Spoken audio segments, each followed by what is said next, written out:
আজ আমি আপনাদের সামনে অসম্ভব মজার একটা রেসিপি তুলে ধরবো। এটা আমার মায়ের রেসিপি, আর মায়ের কাছ থেকে এই রেসিপিটা আমার শেখা। ডিমের এই রেসিপিটা এতটাই সুস্বাদু যে এই রেসিপির ভরসাতেই আমার প্রথম যেদিন নিজের সংসারে রান্না করেছিলাম, আপনাদের ভাইয়াকে এই রেসিপিটাই আমি তৈরি করে খাইয়েছিলাম। আসসালামু আলাইকুম বন্ধুরা, আশা করছি সবাই অনেক ভালো আছেন, সুস্থ আছেন। আমি পাঁচবিবি থেকে জাকিয়া সুলতানা বলছি। তো প্রথমে এখানে কিছু মুরগির ডিম সিদ্ধ দিয়ে দিলাম, আর এই যে কিছু এখানে লাল এখানে পাখরি আলু নিয়েছি। এটা উত্তরবঙ্গের লাল পাখরি আলু, খেতে কিন্তু ভীষণ সুস্বাদু, দেশি আলু এগুলো। তো এই আলুগুলো আমি ছিলে নিচ্ছি। অনেকটা আলুর মধ্যে গাছও হয়ে গেছে, দেখতেই পাচ্ছেন আলুগুলো এখন বেশ পোক্ত, কিন্তু সেই জন্য আলুগুলো একটু ঝুড়ি ঝুড়ি করে কেটে নিতে হবে। মানে এই রেসিপিটার নিয়মই তাই, খুবই ঝুড়ি ঝুড়ি করে আলুটা কেটে নিতে হবে। এই যে এরকম করে আর কি, আমি যতটা পারছি ততটাই আপনাদেরকে করে দেখাচ্ছি। অনেকে হয়তো আরও সুন্দর করে করতে পারেন, সেক্ষেত্রে আরও ভালো হবে।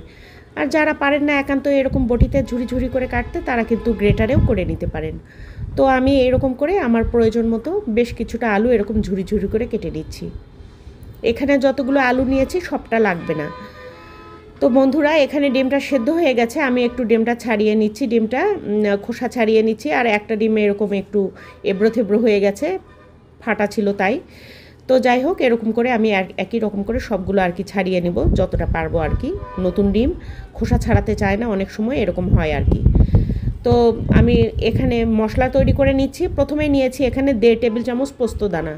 পোস্ত দানাটা এই রেসিপির মেইন একটা উপাদান, এটা কিন্তু লাগবেই, এটা স্কিপ করা যাবে না। তো পোস্ত দানা নিয়েছি, আর পোস্ত দানাটা আমি একটুখানি সুন্দর করে মিহি করে আগে বেটে নেব, তারপরে এর সঙ্গে আমি অন্যান্য মশলা অ্যাড করব। এখানে রসুন আর একটুখানি আদা, 1.5 ইঞ্চি পরিমাণ আদা নিয়েছি, সেটাও এইরকম মিহি করেই বেটে নিচ্ছি। আর তার সঙ্গে আমি এখানে কাঁচা মরিচ, কাঁচা পাকা মরিচ আর কি, সেটা দিয়ে দিলাম। সব কিছু বেটে নিচ্ছি মিহি করে, কিন্তু একটুখানি 1/2 চা চামচ পরিমাণ মতো জিরা দিয়েছি, দিয়ে আবার জিরাটাও খুব সুন্দর করে বেটে নিলাম। সরি, আমি যে চামচটা দিয়ে জিরা দিয়েছি ওটা কিন্তু টেবিল চামচ, 1/2 চা চামচ নয়, 1/2 টেবিল চামচ হবে।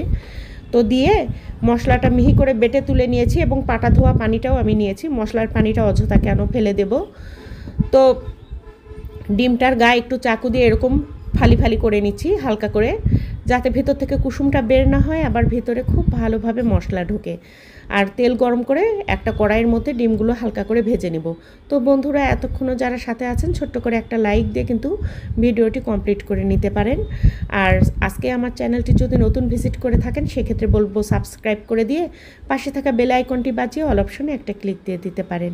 এতে করে আমার সকল নিত্য নতুন ভিডিও আপনার কাছে আগে ভাগেই পৌঁছে যাবে। আর ডিমগুলো হালকা করে ভেজে নিয়েছি। ডিমের মধ্যে কিন্তু আমি 1 চিমটি লবণ আর 1 চিমটি হলুদ গুঁড়া দিয়েছিলাম। হালকা করে ভেজে নিয়ে সেই ডিমের মধ্যে আমি পেঁয়াজ কুচি দিয়ে ভেজে নিচ্ছি। পেঁয়াজ কুচির সঙ্গে একটুখানি গোটা জিরা দিলাম, 2 টুকরা 3 টুকরা ছোট ছোট আর কি দারচিনি দিয়েছি 2-3 টুকরা, আর 2টা সাদা এলাচ থেতো করে দিয়েছি, একটা তেজপাতা মাঝখান থেকে কেটে দিয়েছি। এখন সব কিছু দিয়ে খুব ভালোভাবে ডিমের সঙ্গে হালকা করে ভেজে নিচ্ছি। ডিমটা কড়া করে ভাজবো না, এতে উপরের চামড়াটা মোটা এবং শক্ত হয়ে যায়, খেতে একদমই ভালো লাগে না। তো দেখতে পাচ্ছেন এখন লবণ দিয়েছি আন্দাজ মতো, একটুখানি হলুদ আর মরিচ গুঁড়া দিয়েছি আন্দাজ মতো। মরিচ আবার কাঁচা মরিচ, কয়েকটা কাঁচা পাকা মরিচ বেটেও দেওয়া আছে। তো এই পর্যায়ে মশলাটা একপাশে দিয়েছি কড়াইয়ের, দিয়ে খুব ভালোভাবে এরকম করে কষিয়ে নিচ্ছি। তো এরকম করে নিলে কিন্তু রান্নাটা যেমন দ্রুত হয়, খেতেও কিন্তু খুব বেশি সুস্বাদু হয়। মশলাটা ডিমের মধ্যে একদম প্রথম থেকেই ঢুকতে থাকে আর কষতে থাকে। ডিম মশলা এরকম করে একইভাবে কষে নিলে খুবই ভালো হয়। এরকম করে একবার রান্নাটা করে দেখতে পারেন। সামান্য একটু পানি দিয়ে মশলাটা আবারও কিছুক্ষণ নাড়াচাড়া করে কষিয়ে নিচ্ছি। মশলাটা মোট কথা খুব ভালোভাবে কষাতে হবে। ডিম আর মশলাটা খুব ভালোভাবে বেশ খানিকক্ষণ সময় ধরে এরকম করে কষিয়ে নেওয়ার পরে একটুখানি পানি দিয়েছি এখানে, দিয়ে মশলাটা খুব ভালোভাবে মিশিয়ে নিলাম। আর এখন এর মধ্যে আগে থেকেই কুচি করে রাখা আলুগুলো দিয়ে দিচ্ছি। আমি যে আলুগুলো দেখিয়েছি ওখান থেকে গোটা 10 আলু এখানে ছোট ছোট কুচি করে নিয়েছি।